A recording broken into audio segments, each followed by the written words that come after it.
মানে গায়ে লেগে গেছে, শুধু তেলটা ছেড়ে রয়েছে, আর এক্সেস কোনো কিছু নেই। ফুলকপিটা আমরা জানো হয়ে গেছে। এবার আমরা এটাকে নামিয়ে ফেলবো। এই বাটিটার মধ্যে আমরা পুরোটা ঢেলে দেবো। সুন্দর তেল ছেড়েছে কিন্তু। হ্যাঁ,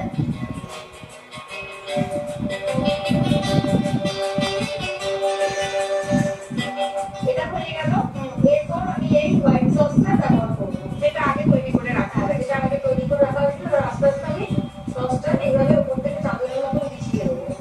দেখে কিন্তু খুব খেতে ইচ্ছা যাচ্ছে। মানে কথায় আছে না, প্যান্ডে দর্শনধারী সে গুণ বিচারে। দর্শনটা যদি ভালো হয়, খাওয়ার ইচ্ছেটা কিন্তু দ্বিগুণ বেড়ে যায়।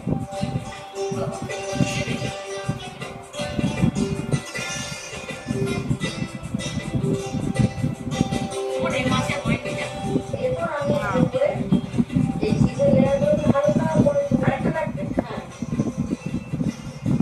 চাদরের মধ্যে আমি বিছিয়ে দেবো। এই চিজটা আমরা এটাকে দুবার করে এই পোর্শনটা ভিতরে দিলাম আর এই পোর্শনটা ভিতরে দিলাম। মানে পুরো বাটিটা চিজ দিয়ে কভার করে দেওয়া কভার করে রাখবো। শুধু বড়দের না, ছোটদেরও কিন্তু ভীষণ প্রিয় খাবার হবে।